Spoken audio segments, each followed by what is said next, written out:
সকলোকে নমস্কাৰ জহাৰ। আমি চাইছোঁ এতিয়া বৰ্তমান যে যিকোনো মানুহ আমাৰ আদিবাসী ট্ৰাইবেল কাৰণে যুঁজি আছে, ইহঁতক পুলিচ এৰেষ্ট কৰি লৈ গৈ আছে। এটা হৈ গ'ল যোৱাকালি কেইদিন প্ৰণৱ দলে, অমিত নাগ, ইহঁতি কি গলতি কৰিছিলে কচোন, কি মিষ্টেক কৰিছিলে যে ইহঁতক পুলিচ আৰক্ষী উঠাই লৈ গ'ল। ইহঁতি কাৰোবাক কিডনেপ কৰা নাই, কাক মাৰা নাই নহয়, বন্দুক লৈ ফুৰা নাই নহয়। ইহঁতি জাতিৰ মাটিৰ কাৰণে যুঁজি আছে যে আমাৰ আদিবাসীসকলৰ মাটিটো কেনেকুৱা বচাম।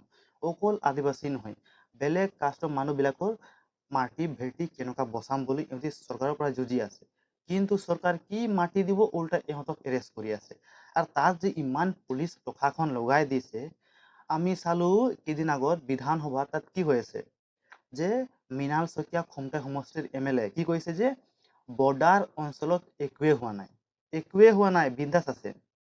বোলে যোৱাকালি যে মাৰপিট হ'ল, এইটোতো ই নিজে মাৰিলে নিজৰ গাঁতত, এইটোতো নগা মাৰা নাই নহয়, নিজে মাৰিলে। কি ধৰণৰ এইবিলাক MLA MP কি কাম কৰি আছে কচোন। যদি ইহঁতক চৰকাৰে ভোট দি জিকাইছে, নিজে মাৰ খাবলৈ জিকাইছে নেকি ইহঁতি? চৰকাৰ যদি এটা কথা কোৱা নাই, এইবিলাক কয় যে বিধানসভাত যে একো হোৱা নাই, সকলোকে নগা ভাল ভাল বেয়া নহয়, কেইজন মানুহে বেয়া। কেইজন মানুহ বেয়া তেতিয়াহ'লে ঘৰে ঘৰে আহি কিবা ঘৰত কিবা নাম্বাৰ লিখি আছে যে পিয়ল কৰি আছে, এইটো চৰকাৰ ক'ত গ'ল? অসমৰ মাটিত যদি বেলেগ মানুহ আহি কিবা এটা কৰি আছে, বাংলাদেশৰ কথা কয় যে বাংলাদেশী মানুহ আহি ইয়াত উৎপাত কৰি আছে। আৰে ওচৰ চুবুৰীয়া ষ্টেটে যদি কিবা কিবি কৰি আছে, চৰকাৰৰ দম নাই নেকি? চৰকাৰ কি কৰি আছে? চৰকাৰ যোৱাকালি আমি ঘটনাটো শুনিছিলো, আমি গৈছিলো ফুটবল খেলিবলৈ তাৰ ওচৰতে বস্তিত, আমি শুনিছো যে কাজিয়া ঝগড়া হৈ আছে, তাত মাৰপিট লাগি আছে, এক দুজন মানুহ এই মুখ চুখ ফালিছে। যদি কালি এটা মৰি গ'লে হয়, চৰকাৰ কিবা দিলে হয় নেকি? মানুহটো ঘূৰাই পালে হয় নেকি? ইহঁতি একো হোৱা নাই, একো হোৱা নাই, কি মাথাটো একো হোৱা নাই। চৰকাৰ কি ক'ব বিচাৰিছে যে আদিবাসীৰ মানুহবিলাক কি অসমৰ মাটিবিলাক কি দি দিব লাগিছিলে নেকি বেলেগক? আৰু ইয়াত গৈ বিধানসভাত একো হোৱা নাই, আমি চালো। এইবিলাক কথা কোৱাওতে প্ৰথমে একশ্যন ল'ব লাগে, এনেই কথা ক'লে মাত দিলে নহ'ব। ইহঁতি কি কৈছিলে যে ইলেকশ্যন আগত আমি আদিবাসী আৰু টি ট্ৰাইবছৰ আমি মাটি বাৰী একেবাৰে সম্পূৰ্ণ পাটা কৰি দিম, একো নল'ম আৰু বৰ্ডাৰ সমস্যাবিলাক সম্পূৰ্ণ কৰিম। এইবিলাকে মিছা ইমান যে মিছলীয়া কথা কৈ কৈ ভোট বিচাৰি এতিয়া জিকি গ'লে, এতিয়া যোনে মানুহ মৰক মৰিব দে, এইবিলাকে কেছ চলি আছে এতিয়া। চৰকাৰে কৈ দিয়ে যে একো হোৱা নাই, তাত মাৰপিট হৈ আছে। কালি যদি মাৰপিট হ'ল, এটা পুলিচ আৰক্ষী বাহিনী নাই, কালি পৰহিতো আৰু বেলেগ কিবা এটা হ'ব, তে চৰকাৰে কি ক'ব? বাই মিষ্টেক হৈ গ'ল, এইটোৱে ক'ব। এটা কথা স্পষ্ট কৈ দিব বিচাৰিছো মই, যদি কিবা এটা হ'লে, যদি কিবা এটা হৈ যায়, পইচা নালাগে ভাই, চিধা কথা, মানুহ ঘূৰাই দিব লাগে। চৰকাৰে যি কৰক মানুহ ঘূৰাই দিব লাগে। কেলৈ ইহঁতি পুৰা ৰেছপন্সিবিলিটি ৰয়েছে যে একো হোৱা নাই, তাত একো হোৱা নাই। আৰে MLA মৃণাল শইকীয়া কি গম পায় ইয়াত কথা যে বৰ্ডাৰ সমস্যা কি হৈ আছে, কি গম পায়? দুই তিনজন আহিলে কিবা কিবি ঘূৰিলে ফুৰিলে হৈ গ'ল, একোৱে হোৱা নাই। খালি মাৰপিট জগা যদি কিয় মাৰি মানুহ মৰি গ'লে হয়, চৰকাৰ কি মানুহ দিব পাৰিলে হয় নেকি? এনেই কিবা কিবি মিছৰীয়া কথা কিবা কিবি কৈ মানুহ ফুচলাই ভোট বাতৰি এতিয়া মানুহ বেয়া কৰি আছে। যদি এনেকুৱা কৰি থাকিলে হয়, আমি মিছা মিছি সিহঁতক ভোট দিলো। কি যে চৰকাৰ এইটো এতিয়া আহিছে বৰ্তমান, যোনে আপোনাৰ নিজৰ মাটি বাৰীৰ কাৰণে যুঁজি আছে, ইহঁতক মাৰি পিটি আছে, ঘৰ তালাচী কৰিছে। আৰে কোনে কিমান ব্যৱসায় কৰি আছে, ড্ৰাগছ বিজনেছ, ইহঁতক একো কৰাই নাই।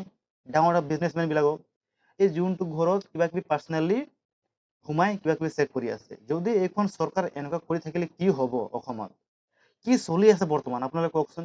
কমেণ্ট কৰক যে এইখন চৰকাৰে এইবিলাক কৰি আছে নহয়, আপোনালোকে নিজে কমেণ্ট কৰকচোন। যদি ভাল কৰে ভালে কৰিছে আমি কম, বেয়া কৰিছে বেয়াই কৰিছে আমি কম, ডাইৰেক্ট কথা। এইটো বেয়া পোৱা কথা ইয়া ভাল পোৱা কথা নহয়। ভাল কাম কৰক, আমি নিশ্চয় আপোনাক ভাল কম, বেয়া কৰিলেতো বেয়া কমে আমি, চিধা কথা। এনেই ওপৰত গৈ চাহ খাই যে মই চাহ খালো ইহঁতৰ লগত, এইটো হৈ গ'ল একোৱে হোৱা নাই, এইটো কথা নহ'ব। যদি কিবা এটা হৈ যায়, মানুহ ঢুকালে, পইচা পাতি নাই ভাই, চিধা কথা, মানুহ ঘূৰাই দিব লাগে। এইটো আমি স্পষ্ট কৈ দিব বিচাৰিছো অসম চৰকাৰক। তাত কোনোবা মানুহ বিশ্বাস নকৰিব যে এইবিলাক হ'ল বুলি। মই এটা ভিডিঅ' লগাই দিছো, আপোনালোকে নিজে চাওক, ভিডিঅ' লগাই দিছো যে কোনোবা কয় নহয় এইবিলাক এনে মিছলীয়া কথা, মই ভিডিঅ' লগাই দিছো, আপোনালোকে নিজে চাওক।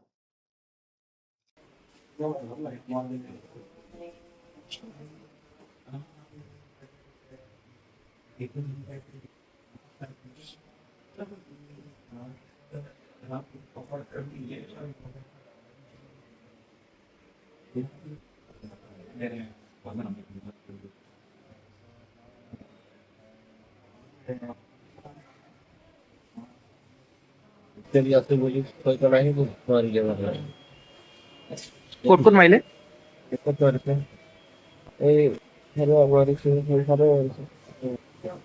কোনে মাৰিলে? হে? নগাই। সেইটো জৰীপটো চলাই আছে নেকি? সেই নাম্বাৰবোৰ লিখি আছে নেকি? আজিও লিখিছে। কিহৰ কাৰণে মাৰিলে? কিহৰ কাৰণে কি কাৰণত মাৰিবলগীয়া হ'ল?